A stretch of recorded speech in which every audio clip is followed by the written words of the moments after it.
20 years of marriage, 3 kids, a business I built from nothing. Then I found the motel key in her car. The protection with 3 missing.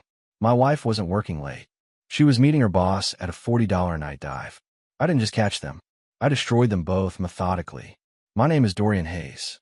I'm 44 years old, and I've spent the last 20 years building Hayes Climate Control from the ground up.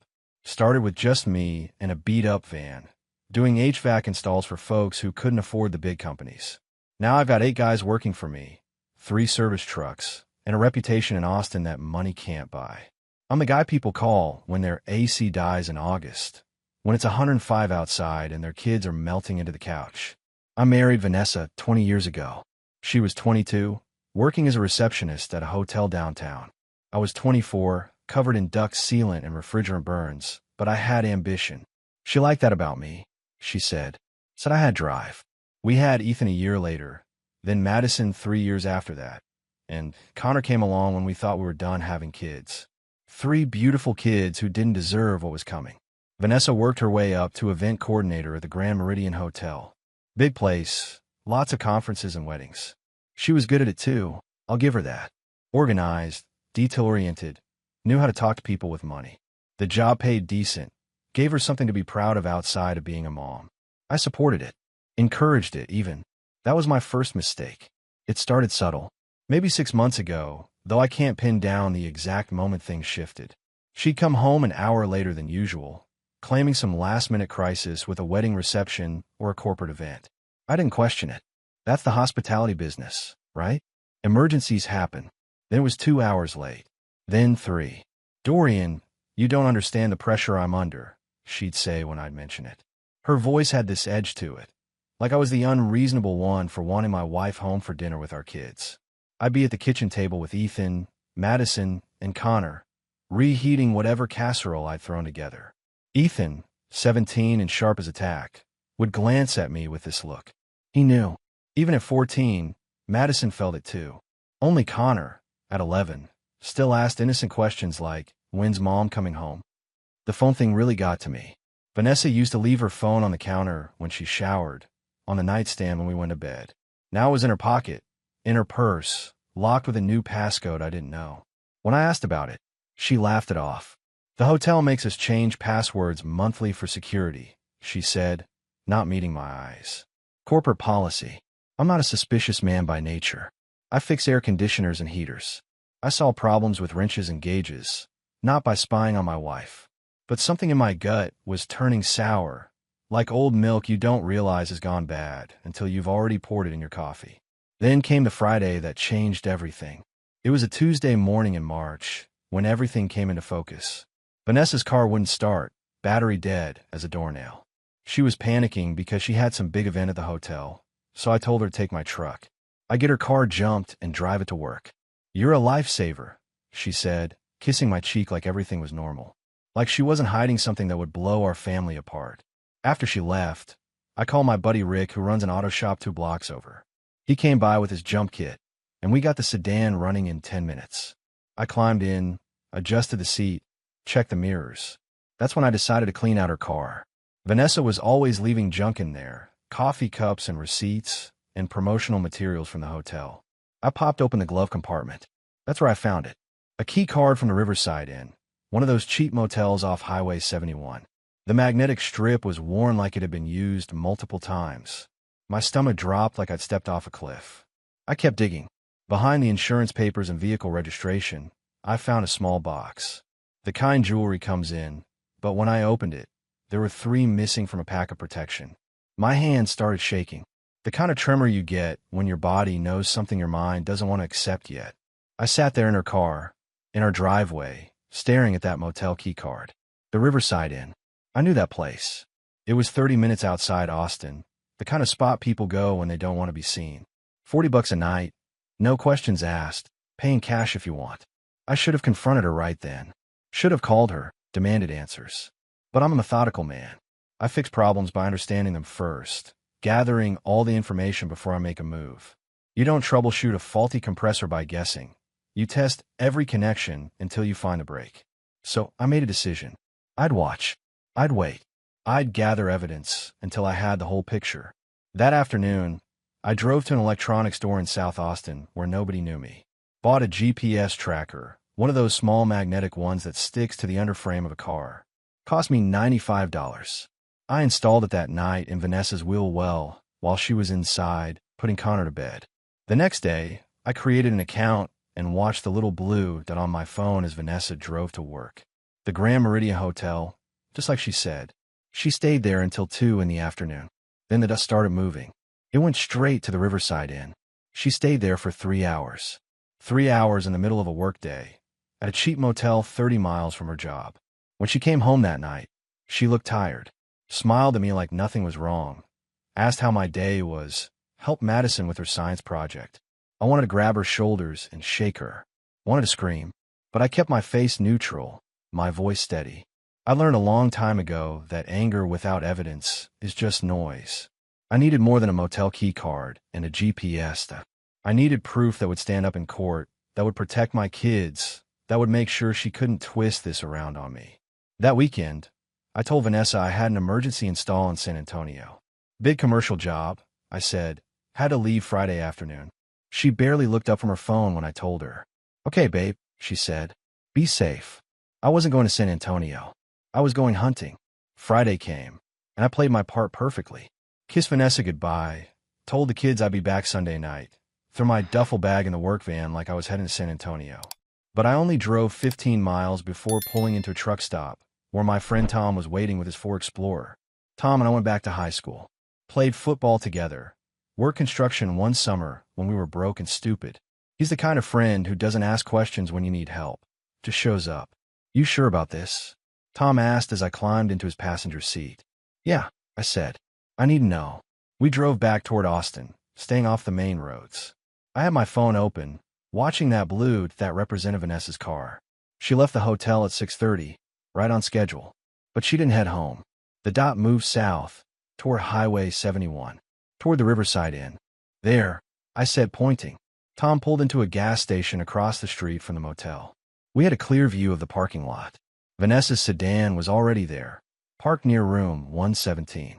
The sun was setting, casting long shadows across the crumbling asphalt. We waited. I had my camera ready, one of those long lens models I'd borrowed from my buddy who does real estate photography. My hand was steady now. The shaking had stopped once I'd made the decision to see this through. 20 minutes later, a silver Lexus pulled into the lot. I recognized it immediately. Nelson Palmer, regional manager of the Grand Meridian hotel chain. Vanessa's boss. 42 years old. Married with 3 kids of his own. I met him twice at company parties. Firm handshake, fake smile, the kind of guy who talks about synergy and leveraging opportunities. He got out of his car, looked around like a thief checking for cops, then knocked on room 117. The door opened. Vanessa stood there, wearing a dress I'd never seen before. Something tight, something she definitely didn't wear to work events. They embraced in the doorway, and then he pulled her inside. I raised the camera and started shooting. Click, click, click. The shutter sound was the only noise in Tom's truck besides my breathing. Jesus, Dorian, Tom muttered. I'm sorry, man. I didn't respond. I just kept taking pictures. Nelson's Lexus, the room number, the timestamp on my camera. Evidence. Cold, hard, undeniable evidence. They stayed in there for 2 hours and 43 minutes. I know because I timed it. When they finally came out, Vanessa was laughing at something he said. He grabbed her waist, pulled her close, kissed her right there in the parking lot under the buzzing neon sign. I got that on camera too. After Nelson drove away, Vanessa stood by her car for a minute, checking her phone. Then she got in and headed home. I tracked her on GPS the whole way. What now? Tom asked as we drove back to his place. Now I call someone, I said. I pulled out my phone and scrolled through my contacts until I found the number I've been holding onto for 3 days. Rachel Palmer, Nelson's wife. I'd gotten her number from the company directory Vanessa had left on her desk at home. I didn't want revenge. I wanted justice. And Rachel deserved to know the truth, just like I did. I hit dial. Rachel Palmer answered on the 3rd ring. Her voice was cautious, professional. Hello. Mrs. Palmer, my name is Dorian Hayes, I said, keeping my voice steady. I'm calling because I have information about your husband that you need to know. There was a long pause. Then, what kind of information? The kind that involves my wife. Vanessa Hayes. She works under Nelson at the Grand Meridian. They've been meeting at the Riverside and off Highway 71. I have photographs, GPS logs, timestamps. I thought you deserved to know before I file for divorce. The silence on the other end stretched, so long I thought she'd hung up. Then I heard her take a shaking breath. Send me everything, she said. Her voice had gone cold, hard as steel. I want to see it all. I emailed her the photos that night. Every single one. Rachel called me back an hour later. How long, she asked. I don't know for sure. I found evidence going back at least 4 months, but it could be longer. Nelson told me he was working late on regional reports, she said, and I could hear the bitterness in her voice. Tuesday and Thursday nights, sometimes Fridays. Said he had to travel to inspect properties. I believed him. Vanessa told me the same thing about event emergencies. Rachel was quiet for a moment. Then she said, I'm a family law attorney, Mr. Hayes. I know exactly how to handle this, but I need your help. If we coordinate our divorces, present our evidence together, we can make sure they don't walk away clean. What do you have in mind? I asked. Meet me Monday morning. I'll bring my private investigator. We're going to bury them both. Monday morning, I met Rachel at a coffee shop in Round Rock, far enough from Austin that we wouldn't run into anyone we knew. She was 37, blonde, sharp-eyed, and she looked like she hadn't slept in days. Her investigator was a woman named Diane, mid-50s, ex-cop with a no-nonsense attitude. Here's what we've got, Rachel said, spreading photos across the table. Her investigator had been busy. There were pictures of Nelson and Vanessa at restaurants, walking into the motel, even one of them at a park near the lake, holding hands like teenagers. How long have you been watching them? I asked. 3 weeks, Diane said. Rachel hired me after she found hotel receipts that didn't match Nelson's stories. We've documented 14 separate meetings. Rachel pulled out another folder. This is the financial analysis. Nelson's been using our joint credit card to pay for the motel rooms, dinners, gifts. $23,000 over the past 6 months. I've already frozen our accounts. Vanessa's been more careful, I said. She's been using cash, but I found withdrawals from our savings that don't add up. Small amounts, 100 here, 200 there. Adds up to about 8,000. We'll use it all, Rachel said. Both of you will file for divorce simultaneously, citing adultery with evidence. In Texas, that matters. It affects property division, spousal support, everything. They won't see it coming. I looked at this woman, this stranger who'd become my unlikely ally, and felt something shift. I wasn't alone in this anymore. We were two people who'd been betrayed, and together, we were going to make sure there were consequences. When do we file? I asked. Friday, Rachel said. Give me 4 more days to finalize everything. Then we hit them both at once. I shook her hand. It was the handshake of 2 soldiers going into battle together. The days between Monday and Friday moved like molasses. I went through the motions at work, installing air handlers and checking refrigerant levels while my mind churned through what was coming. At home, I played the dutiful husband, made dinner, helped Connor with his math homework, asked Vanessa about her day like I didn't know she was lying through her teeth. Wednesday night, she came home late again, 11:30, smelling like hotel soap and guilt. Big corporate event, she said, kicking off her heels in the entryway. Product launch for some tech company. It ran way over. I was sitting at the kitchen table with a beer I hadn't touched. Must have been exhausting. You have no idea, she said, and the casual way she lied to my face made my blood simmer. But I kept my expression neutral. Thursday morning, I started moving my things. Not everything, just what mattered. I rented a storage unit across town under my business name. Loaded up my tools, my fishing gear, the photo albums from before Vanessa poisoned everything. My dad's old pocket watch he gave me before he died. The deed to the land my grandfather left me in Bastrop County. The 50 acres Vanessa didn't know was solely in my name. I've been careful over the years. When I started Hayes Climate Control, I'd set it up as a sole proprietorship. Vanessa wasn't on any of the business accounts, never had been. The company trucks, the equipment, the commercial contracts, all of it was protected. My lawyer, Carl Brennan, had confirmed it Tuesday afternoon. Your business assets are separate property, Carl had said his office downtown. As long as you can show she had no involvement in building the company, the court can't touch it. She didn't, I'd said. She worked at the hotel the whole time. Never lifted a finger for Hayes Climate Control. Thursday night, I went to Tom's apartment and dropped off 2 duffel bags of clothes, my laptop, and a box of documents. Rachel Palmer had given me a checklist: bank statements, tax returns, evidence of Vanessa's spending, proof of my income. Everything organized in manila folders like we were preparing for war. Because we were. You ready for tomorrow? Tom asked, handing me a beer. Yeah, I said. I'm ready. Friday morning came. I woke up at 5, showered, put on my work clothes like it was any other day. Vanessa was still asleep. I stood in the bedroom doorway for a minute, looking at her. 20 years of marriage, 3 kids, a life we'd built together. And she'd burned it all down for a man in a $50 motel room. I didn't feel sad anymore. I felt resolved. I made coffee, scrambled eggs for the kids when they stumbled downstairs. Ethan looked at me funny, like he could sense something was different. You okay, Dad? He asked. I'm fine, son, I said. Better than fine.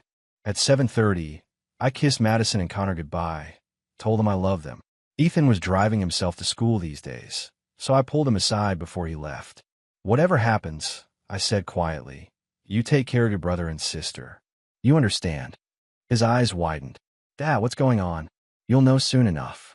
Just remember I love you kids more than anything in this world. He nodded slowly. Smart kid. He knew something was coming. I left the house at 8. Drove to my lawyer's office in downtown Austin. Rachel was already there with her attorney, a sharp-eyed woman named Patricia Voss. Carl laid out the divorce papers on the conference table. We're filing at 9, Carl said. Process servers will deliver to both Vanessa and Nelson simultaneously at 9:30. Rachel's motion for emergency asset freeze will be submitted at the same time. What about the kids? I asked. We're requesting temporary custody pending a full hearing, Carl said. With the evidence of Vanessa's affairs and her financial misconduct, the judge will likely grant it. Patricia nodded. Nelson's going to be blindsided. He has no idea we're coming. Good, Rachel said. Her voice was ice. At 9 o'clock, we filed. At 9:30, my phone started ringing. I didn't answer Vanessa's calls. Let them go to voicemail, one after another, 17 in the span of an hour. Rachel's phone was blowing up too. Nelson, panicking, trying to control the situation. Neither of us picked up. By noon, I was at Tom's apartment loading the last of my stuff from his place into my truck. I'd rented a small house on the east side of Austin, 2 bedrooms, month-to-month lease. Far enough from our neighborhood that Vanessa wouldn't accidentally find me. Carl called at 1. The judge granted your motion for temporary custody. Vanessa's been ordered to vacate the family home by 6 p.m. today. You can return home with the kids tonight. What about Nelson? Rachel got her emergency asset freeze. Nelson's accounts are locked. He can't access anything without court approval. The hotel chain was notified of the affair this morning. He's been suspended pending an internal investigation. I felt a grim satisfaction settle in my chest. Not quite revenge, but something close. Justice, maybe. At 3 o'clock, I drove back to the house. The kids would be home from school soon. I needed to be there when they arrived. When I pulled into the driveway, Vanessa's car was gone. The front door was unlocked. I walked through rooms that suddenly fell hollow. She'd taken some clothes, her jewelry, personal items. Left everything else. On the kitchen table, I left 3 things for her to find when she came back for more of her belongings. A photograph, one I'd printed from the surveillance at the Riverside Inn. Her and Nelson, kissing in that parking lot. Next to it, a bank statement showing the $8,000 she'd withdrawn from our savings. And finally, a locked metal box containing copies of every piece of evidence we had. Motel receipts, GPS logs, the divorce papers. I didn't leave a note. The evidence spoke for itself. At 3:30, the school bus dropped off Connor and Madison. They came running in, and I caught them both in a hug. Dad, Connor said, what are you doing home? I'm here to stay, buddy, I said. Where's your mom? Madison asked, looking around. She's staying somewhere else for a while, I said carefully. We need to have a family meeting when Ethan gets home. Ethan walked in 20 minutes later, took one look at my face and knew. We all sat in the living room, the 4 of us. I'd rehearsed this conversation in my head 100 times, but nothing prepared me for the look in their eyes. Your mom and I are getting divorced, I said. No point sugarcoating it. She made some choices that hurt our family. I have custody of you 3. You'll be living here with me. Is it because of her boss? Ethan asked quietly. My head snapped up. What? I saw them, Ethan said. His voice was shaking. 3 months ago, I was downtown with friends, and I saw Mom's car at a motel. I saw her with some guy. I didn't know what to do. Madison started crying. Connor looked confused. I pulled Ethan into a hug, and he broke down sobbing. "It's not your fault," I said fiercely. "None of this is your fault. You hear me? I should have told you." Ethan choked out. "No," I said. "This is on her. Not you. Never you." We sat there together, my 3 kids and me, holding on to each other while the life we'd known shattered around us. But we'd survive this. We'd rebuild. Because that's what families do when they're tested. That night, after I got the kids settled, I sat alone in the kitchen. Vanessa never came back to the house. Around midnight, my phone buzzed. A text from Rachel Palmer. "Nelson served. Lost his job. House is mine. Thank you for being my ally in this." I texted back, "We did the right thing." And for the first time in months, I slept through the night. 6 weeks after I filed for divorce, life had settled into a new rhythm. The kids adjusted better than I expected. Connor still asked about his mom sometimes, his 11-year-old brain struggling to understand why she'd left. Madison threw herself into volleyball, staying late at practice like she could outrun the pain. Ethan became quieter, more protective of his siblings, like he'd aged 5 years overnight. I'd moved us into a bigger rental house in Cedar Park, 3 bedrooms with a fenced yard for the dog we adopted from the shelter. A black lab mix named Diesel that Connor picked out. The kid needed something to love that wouldn't let him down. Work kept me busy. Hayes Climate Control was booming. Turned out people respected a man who handled his business with dignity. Word spread about the divorce, and somehow my client list grew. Folks wanted to support the guy who got cheated on, but didn't fall apart. I was in the garage one Saturday afternoon, teaching Connor how to change the oil in my truck, when Madison yelled from inside, "Dad, someone's here." I wiped my hands on a rag and walked around front. Vanessa's sedan was parked to the curb. She got out, looking thinner than I remembered, her hair pulled back in a messy ponytail, dark circles under her eyes. She'd aged in 6 weeks. "Dorian," she said. Her voice shook. "Can we talk?" "No," I said. "Anything you need to say goes through my lawyer." "Please," she said, and tears started falling. "Just 5 minutes. I need you to understand." Connor came out of the garage, saw his mother, and froze. Vanessa's face lit up. "Connor, baby," she started toward him. "Go inside, son," I said firmly. Connor looked between us, then ran into the house. "You're turning my children against me," Vanessa said, her voice rising. "I'm not doing anything," I said. "You did this yourself. You chose Nelson Palmer over your family. You don't get to come here and play victim." "It was a mistake," she said. I was confused. The attention, the excitement, it made me feel young again. But it's over. Nelson and we're done. Rachel took everything from him. He's broken, Dorian. And I realized I don't want him. I want you. I want our family back. I stared at her like she'd lost her mind. "You want me back because Nelson's broke? Because his wife destroyed him, and now he's got nothing to offer you?" "That's not what I meant." "Get off my property," I said. My voice was cold, level. "You made your choice when you met him in that motel. When you lied to our kids' faces. When you stole money from our savings to fund your affair. You don't get to come crawling back because your backup plan fell through." "I love you," she sobbed. "I made a terrible mistake, but I love you." "No," I said. "You love the stability I provided. You love the house and the life I built. But you didn't love me enough to stay faithful. Now leave before I call the cops for trespassing." She stood there crying for another minute, then got in her car and drove away. I watched her taillights disappear, then went inside. Ethan was standing in the kitchen, his jaw clenched. "You okay, Dad?" he asked. "Yeah," I said. "I'm okay."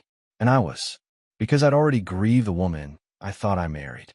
The woman standing in my driveway was a stranger. The custody hearing happened 8 weeks after I filed. Rachel Palmer and I coordinated our cases, just like we planned. Her divorce from Nelson was brutal, public, and decisive. She got the house, full custody of their kids, and alimony that would keep Nelson working until he was 70. My case was different. Vanessa fought me. She hired a lawyer, some guy named Richard Kemper, who specialized in making wronged spouses look like victims. He tried to paint me as controlling, claimed I'd isolated Vanessa, driven her into Nelson's arms by being emotionally unavailable. Carl demolished him. Mr. Hayes worked 60-hour weeks building a business that supported his family, Carl said in court. standing before Judge Patricia Bradford. He coached his son's Little League team. He attended every school event. Meanwhile, Mrs. Hayes was spending $8,000 of their savings on motel rooms and gifts for her lover. That's not a woman who was neglected. That's a woman who made a choice. Carl presented the evidence. Every photo, every GPS log, every receipt. Vanessa sat at her table, crying quietly while her lawyer tried to object. Judge Bradford shut him down. "I've seen enough," the judge said.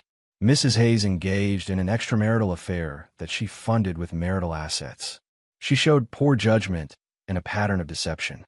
Primary custody is awarded to Mr. Hayes. Mrs. Hayes will have supervised visitation every other Saturday, for hours, until such time as she can demonstrate stability. Vanessa's face crumpled. Her lawyer put a hand on her shoulder, but she shrugged it off. The property division was clean. The house was in both our names, so we'd split the equity when it sold. But Hayes Climate Control was mine, the judge confirmed. The business, the trucks, the equipment, the accounts, all of it stayed with me. Vanessa got half her savings in her car. This court finds that Mr. Hayes built his business independently, Judge Bradford said. Mrs. Hayes contributed nothing to its growth or operation. Therefore, it remains his separate property. Walking out of that courthouse, I felt 10 pounds lighter. Ethan was waiting outside with Tom, who'd driven him there. My son looked at me, and I nodded. "We won," I said. Ethan hugged me hard. "Good." 3 months later, the divorce was final. I got a call from Carl on a Tuesday afternoon. "It's done," he said. "Papers are signed. You're officially single." I hung up and sat in my truck outside a job site, staring at nothing. 20 years of marriage, over. 3 kids who'd have to grow up in a broken home. A woman I'd loved who'd thrown it all away for a man who couldn't even keep his job. But I wasn't broken. My kids weren't broken. We were healing. That night, I took Ethan, Madison, and Connor out for burgers at their favorite place. We sat in a booth, and Connor asked the question I've been waiting for. "Are you sad, Dad?" "No, buddy," I said honestly. "I'm not sad anymore. I'm grateful. Grateful for you 3. Grateful we're together. Grateful we get to start fresh." Madison smiled, the first real smile I'd seen from her in months. "Me too." Ethan raised his soda. "To starting over." We clinked our glasses together, and, for the first time since this nightmare began, I felt something like hope. A year and 2 months after the divorce was finalized, I was at the house fixing the fence in the backyard when someone knocked on the front door. It was a Saturday afternoon in late April, the kind of day where the Texas heat hadn't quite kicked in yet, and you could actually work outside without melting. Connor answered it, then yelled, "Dad, someone's here for you." I set down my hammer and walked around front. Rachel Palmer stood on my porch, and from the look on her face, something was wrong. "Rachel," I said. "What's going on? Can we talk?" she asked. "It's about Vanessa." We sat on the porch steps while the kids played basketball in the driveway. Rachel looked tired, older than her 37 years. "Nelson's filing for bankruptcy," she said. "Complete financial collapse. The alimony I was getting? Gone. He lost another job last month. Can't keep anything steady. His lawyer contacted mine yesterday." "I'm sorry," I said, and I meant it. Rachel had been through enough. "That's not why I'm here," she said. "Vanessa came to see me last week. She's desperate, Dorian. She lost her job at the hotel 6 months ago. The Grand Meridian fired her after the affair became public.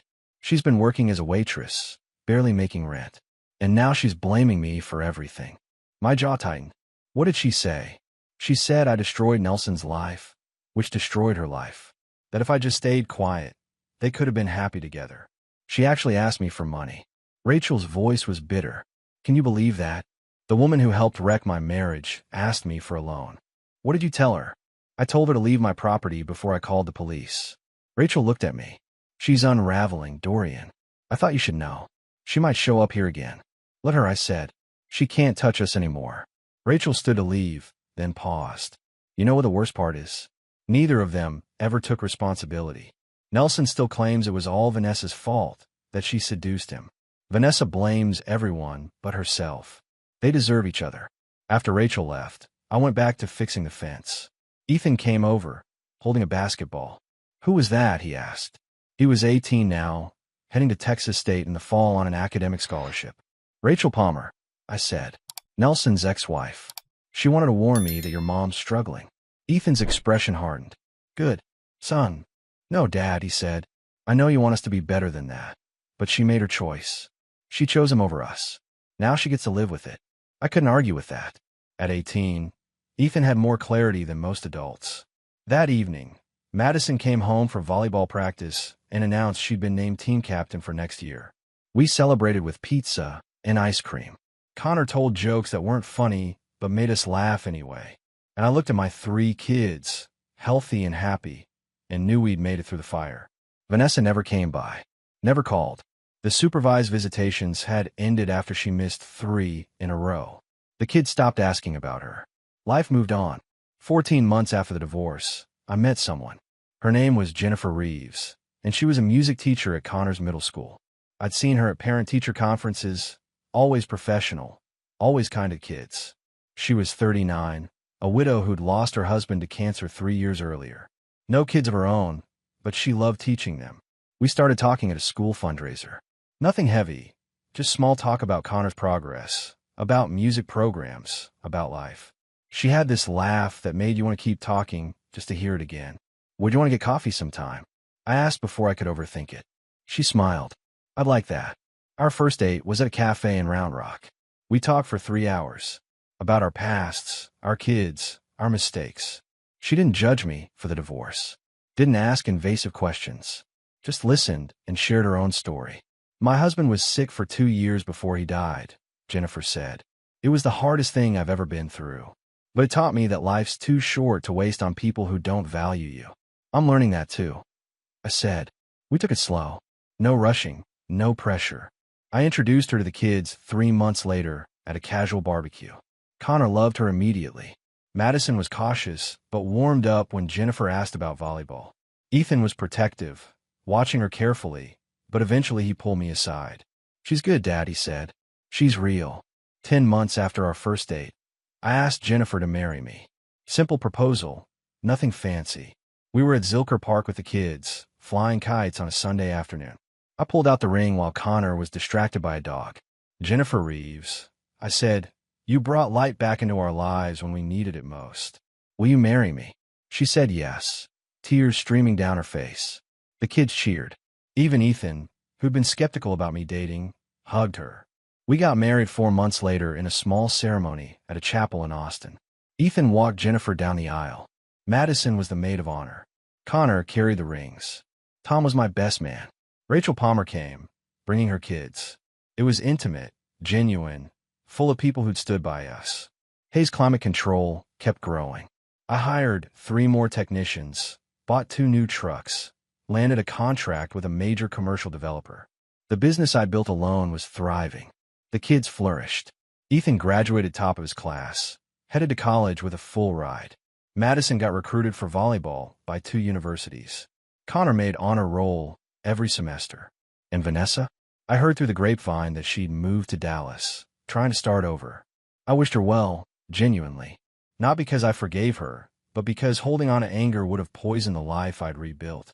2 years after the divorce, I stood in my backyard watching Jennifer and Connor plant tomatoes in the garden. Ethan was visiting from college, helping Madison wash my truck. Diesel the dog was sprawled in the shade, content. This was my life now. No lies, no betrayal, just honest love and hard work. And it was better than I ever imagined it could be.